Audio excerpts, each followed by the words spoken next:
राधे राधे।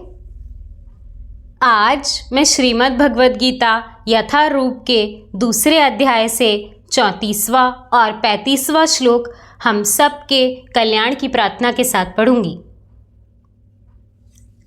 ओम श्री परमात्मने नमः। श्रीमद् भगवद गीता अथ द्वितीयोऽध्यायः। अगर मुझसे पढ़ने में या समझने में कुछ भी गलती हो जाए तो मैं केवल भगवान की ही मंदबुद्धि बालिका हूँ, ऐसा जानकर प्रभु मुझे बहुत क्षमा करें।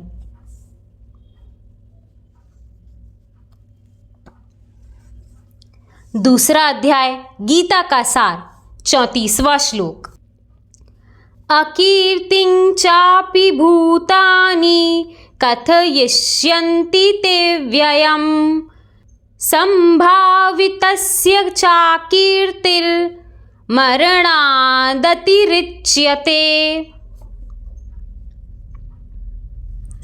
लोग सदैव तुम्हारे अपयश का वर्णन करेंगे और सम्मानित व्यक्ति के लिए अपयश तो मृत्यु से भी बढ़कर है।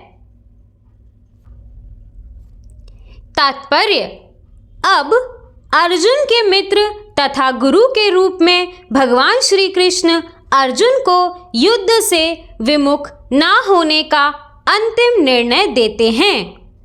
वे कहते हैं, अर्जुन, यदि तुम युद्ध प्रारंभ होने के पूर्व ही युद्ध भूमि छोड़ देते हो तो लोग तुम्हें कायर कहेंगे, और यदि तुम सोचते हो कि लोग गाली देते रहें किंतु तुम युद्ध भूमि से भागकर अपनी जान बचा लोगे, तो मेरी सलाह है कि तुम्हें युद्ध में मर जाना ही श्रेयस्कर होगा।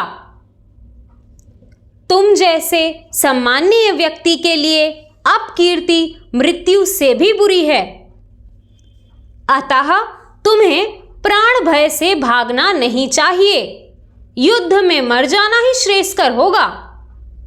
इससे तुम मेरी मित्रता का दुरुपयोग करने तथा समाज में अपनी प्रतिष्ठा खोने के अपयश से बच जाओगे।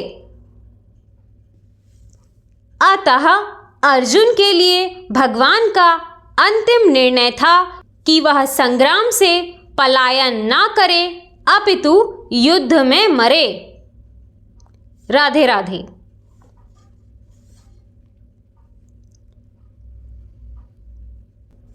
35वां श्लोक। भयाद्रणादुपरतं मन्स्यन्ते त्वं महारथाः येषां च त्वं बहुमतो भूत्वा यास्यसि लाघवम्। जिन जिन महान योद्धाओं ने तुम्हारे नाम तथा यश को सम्मान दिया है, वे सोचेंगे कि तुमने डर के मारे युद्ध भूमि छोड़ दी है और इस तरह वे तुम्हें तुच्छ मानेंगे। तात्पर्य, भगवान श्री कृष्ण अर्जुन को अपना निर्णय सुना रहे हैं। तुम यह मत सोचो कि दुर्योधन, कर्ण तथा अन्य समकालीन महारथी यह सोचेंगे कि तुमने अपने भाइयों तथा पितामह पर दया करके युद्ध भूमि छोड़ी है। वे तो यही सोचेंगे कि तुमने अपने प्राणों के भय से युद्ध भूमि छोड़ी है।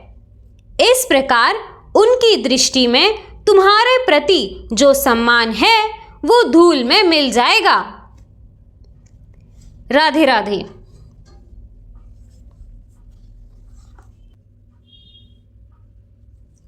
दोस्तों, इन दोनों ही श्लोकों में भगवान ने फिर हमें यही संदेश दिया है कि जिस प्रकार वो अर्जुन को युद्ध में मरना श्रेयस्कर बताते हैं और युद्ध छोड़कर जाना एक अपकीर्ति, असम्माननीय और एक तुच्छ कृत बताते हैं, बिल्कुल उसी तरह वही संदेश हमारे लिए भी है।